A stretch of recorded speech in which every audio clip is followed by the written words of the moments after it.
news from Karnataka and the cash crunch there. Remember, MLAs claim there's a massive fund crunch in the state. They're also going as far as to say public must choose between projects. However, the lorry owners who transport grain for government schemes have not been paid yet, and they are now protesting over this, and they claim their deposit also not returned. But in the meantime, a bill has been passed to hike MLA salaries. So the lorry owners now saying that no lorries will load grains till they are paid. Remember, these grains are meant for the government schemes, and these are the populist schemes over which the Congress government came to power in the state.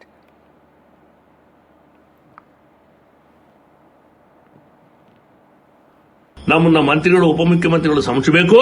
ನಾಳೆ ಬೆಳಿಗ್ಗೆ 9 ಗಂಟೆಯಿಂದ ಯಾವುದೇ ಕಾರಣಕ್ಕೆ ನಮ್ದು ಗಾಡಿಗಳು load ಮಾಡೋದಿಲ್ಲ ಎಂಬ ತೀರ್ಮಾನ ತಗೊಂಡಾಗಿದೆ. ನಮ್ದು ಕಂಪ್ಲೀಟ್ ಹಣ ಕೊಡೋ ತನಕ ನಾವು ಸಾಲ ತೀರ್ಸೋ ತನಕ ನೀವು ನಮಗೆ ಹಣ ಕೊಡೋ ತನಕ ದಯವಿಟ್ಟು ಯಾವುದೇ ಕಾರಣಕ್ಕೆ ನಾವು ಗಾಡಿನ ಮೂವ್ ಮಾಡಕ್ಕಾಗಲ್ಲ. जो स्टेटमेंट दिया है, अगर आपके गांव में, आपके तहसील में अगर आप सड़क चाहते हैं तो आप लोग गारंटी नहीं चाहिए करके ऐसे लिख दो. ये सब देखते हुए मुझे लगता है पूरा बैंकक्रप्ट हो गया है और ठीक तरह से गारंटी भी नहीं दे रहा है, सड़क भी नहीं बन रहा है, डेवलपमेंट काम भी नहीं हो रहा है. सिर्फ भ्रष्टाचार, तो एकदम खूब भ्रष्टाचार हो रहा है.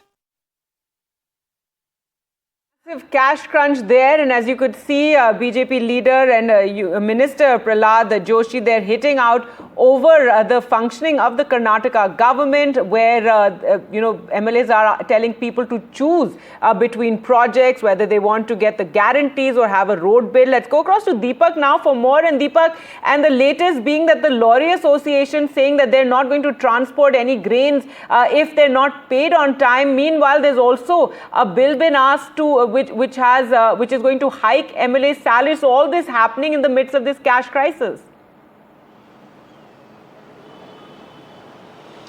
Time and again, the Congress somewhere gets embroiled in issues, especially the financial crunch is something that has been spoken about widely by their own legislators. Just a day ago, we had the economic advisor to the Karnataka Chief Minister, Mr. Basuraj Raya Reddy, and he's also an MLA. He goes on to, speak to the people during an inauguration, say, well, you have to really choose whether you want the guarantees or you want developmental work, because we have to work amidst, a constraint. Now, after that, you have the Lorry Drivers Association who are coming out today and saying, well, from this morning 9, we're not going to use our lorries anymore to ferry grains from, one shop to the other. This is the ration shops, of course, for the distribution for the Annabhagya scheme, because we haven't been paid for 6 long months. And more importantly, says even the EMDs that were paid during the tender process, they too have, not been returned to the bidders by the government. And this runs up to nearly 30 crores is what they're saying. So we'll really have to see what the Chief Minister and the Deputy Chief Minister decide, because if this strike by the lorry drivers continues, that would mean that, even one of the guarantees of the government will not be implemented to its fullest. So a lot of challenges lie before the government, some of them being pointed out by their own men. How will they really resolve it? That is up to them. All right, Deepak, thanks so much for joining us with those details.